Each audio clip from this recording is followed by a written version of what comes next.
Welcome back, dear viewers. You're still watching Nile TV International. Dear viewers, Nile Cruise on Nile TV International from a very special place. Dear viewers, from the Cairo International Book Fair in its 55th session. Dear viewers, and now we have with us a very special guest. Dear viewers, Walaa Kamal, a British Egyptian writer, or rather an Egyptian British writer and translator, was born in the United Kingdom in 1984. Kamal published his first book, Silence, which was released at the Cairo International Book Fair in its 48th session or edition. In 2018, he published his second book, Sayyid and the Gang. A year later, he published 730 Days with a Cairo Key, which was chosen among the best books for 2019. In his last novel, Kush Co., released now in the CIBF, Kamal covers a historical period extending over 60 years, one of the most beautiful and richest periods in the history of Egypt and the world, specifically in 1901 and the beginning of the 20th century.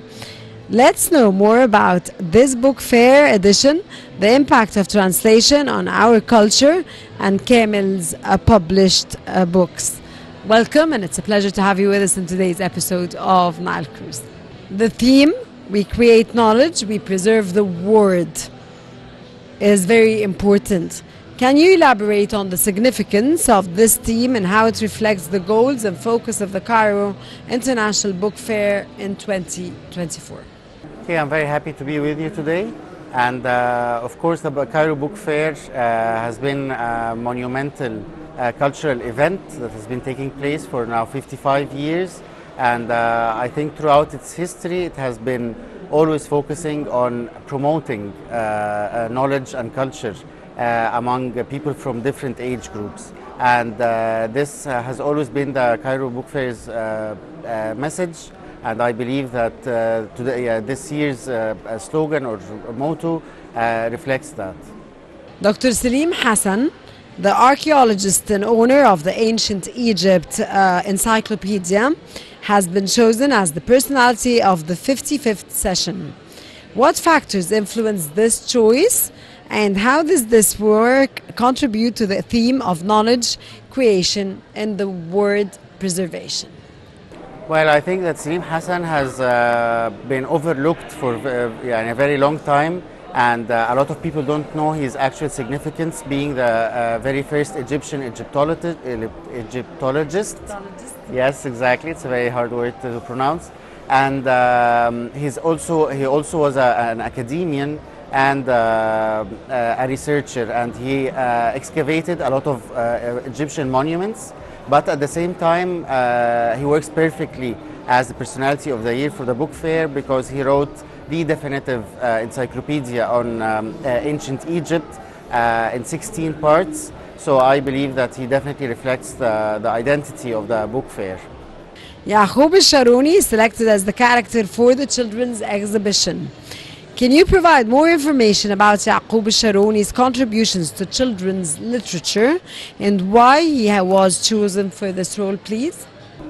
Well, again, he's another overlooked Egyptian important figure, and I'm very happy that they're giving him this honoring that he actually definitely deserves this year, because he spent his whole life, even as a public servant, working for children. He's written for more than 400 books for children, and he worked at the Ministry of Culture on monumental and very big projects, massive projects that served children from all across Egypt, and his influence is very prominent in the children's literature in the Arabic language.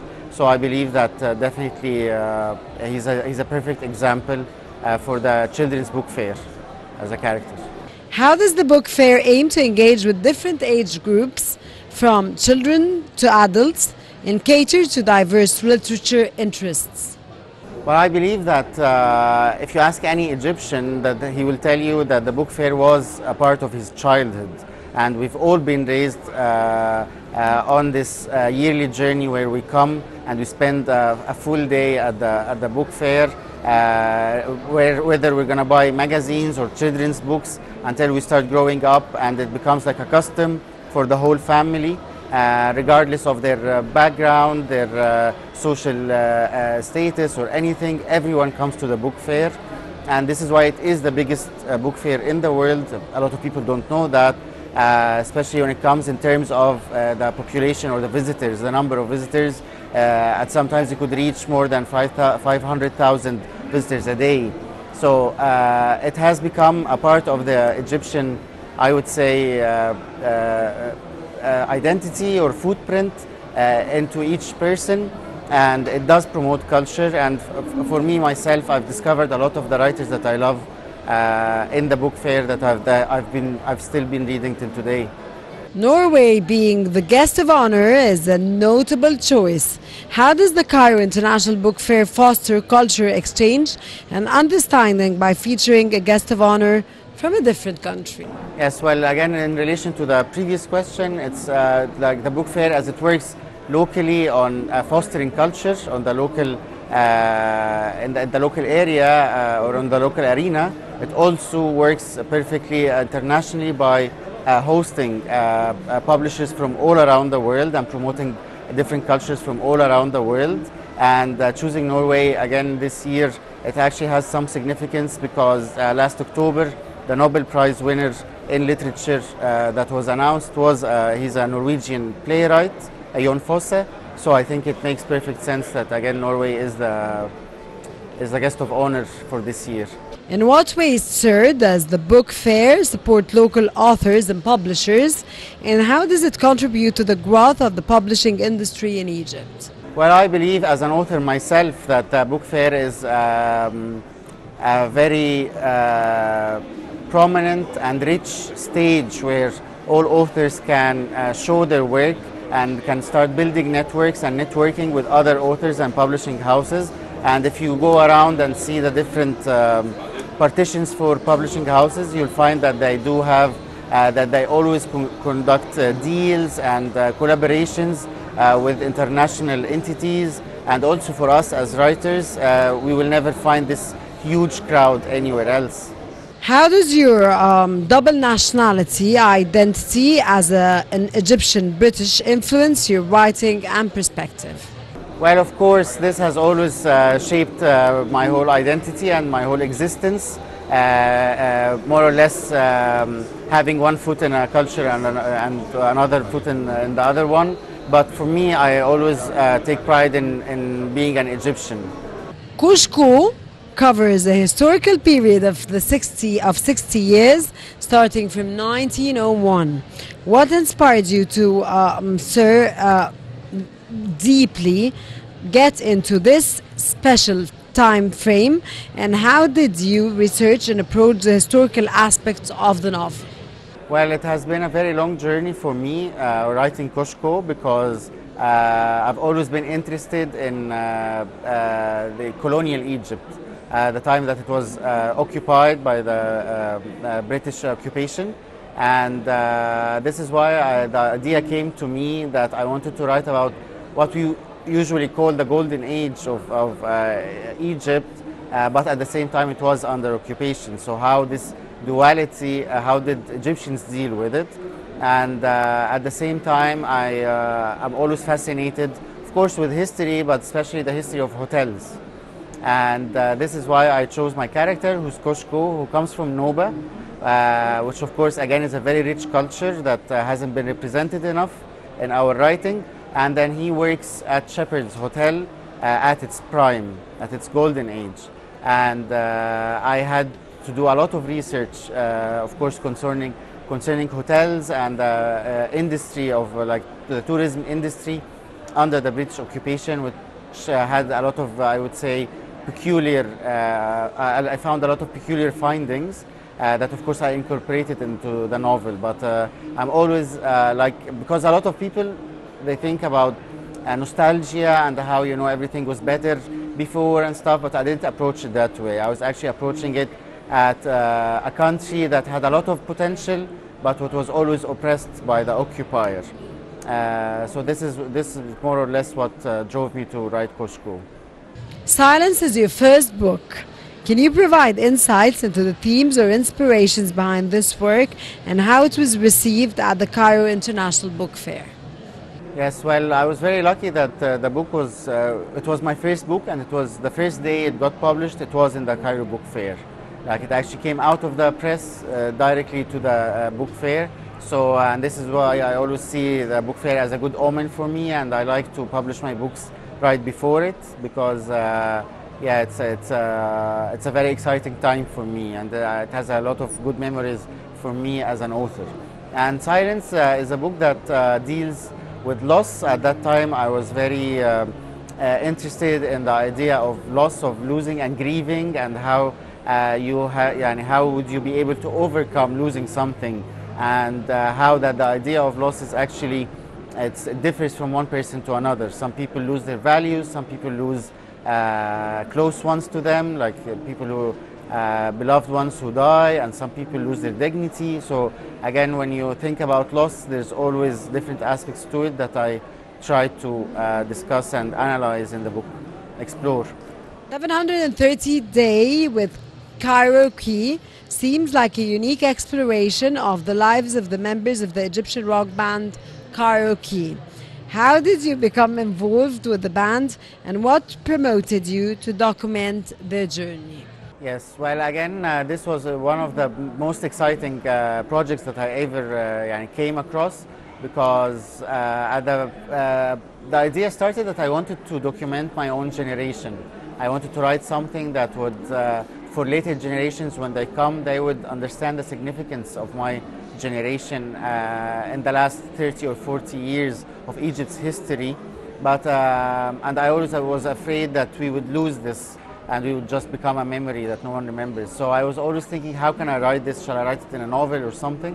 And then when I attended a concert for Cairo Key, I found out that their songs, they actually discuss these issues of identity and being and freedom in their songs. And I thought, okay, if I write a book about these guys, I can discuss all the themes that I want, and at the same way, it will be appealing to their audience.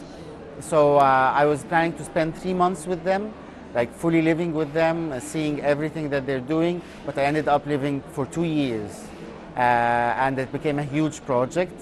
And of course I came across a lot of challenges, the creative process, because it's a band of 5 members, so there's always struggles, there's always quarrels, they're always fighting, but at the same time it was a very enriching experience, and I definitely would say that this is one of my very, very best books that I've written in my whole life.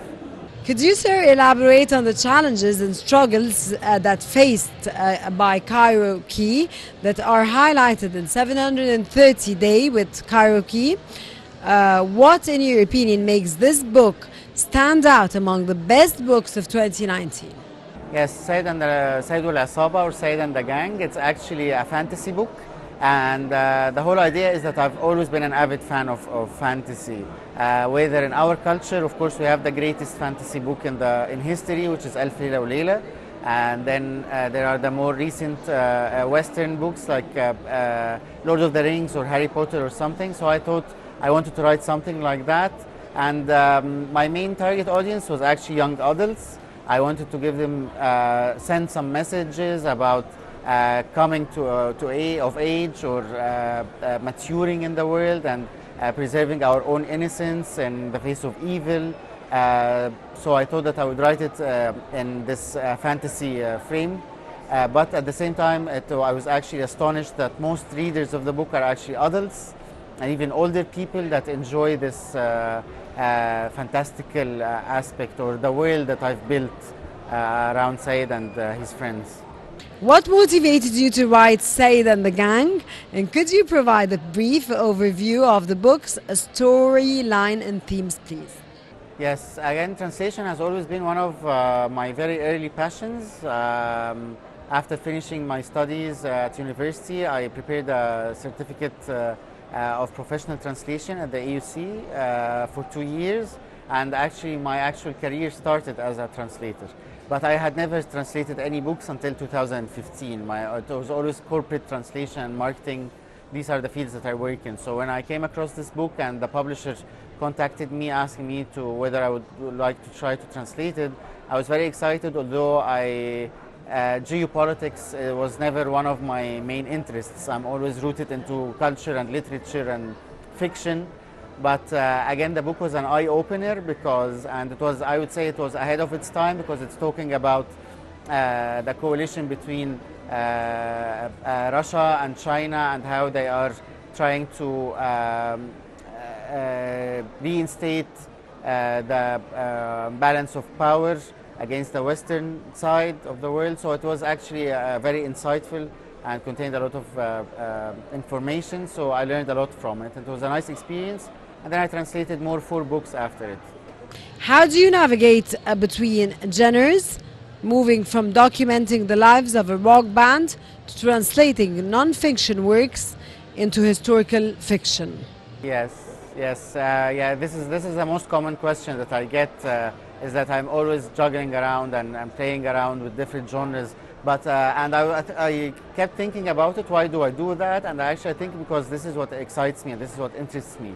I usually take. Inside you, probably it's your character. Yes, exactly. Because I usually I get bored very quickly. They're very contradicting. Every single topic is contradicting to the other. Yes. Because the thing is that I take a lot of time in each project, like a year or 2. So I always keep thinking what would keep me excited for a couple of years. So it has to be something new, something that I haven't tried before. Because once I'm done with one thing, I don't want to go back and do it. Even if it's very successful, it's always tempting that you go and repeat it. And you know the formula already now that you've done it before. But I hate this. No, I would rather explore and start learning something totally new and see what will come out of it. And finally, sir, how do you view the role of literature in addressing contemporary issues, whether they be culture, historical, or of social context? Thank you very much. That's really nice of you. I think, of course, that literature is the core of the human existence. And culture in general, of course, is, and we can never be civilized human beings without culture. So if you have no culture, then you've missed out a lot on your humanity. Mr. Walaa Kamal, we thank you so much for joining us in this very special episode of Nile Cruise on a very special day, sir, from a very special place, which is the Cairo International Exhibition in its 55th edition. Thank you, sir. Thank you very much. Dear viewers, stay tuned. We'll be back again.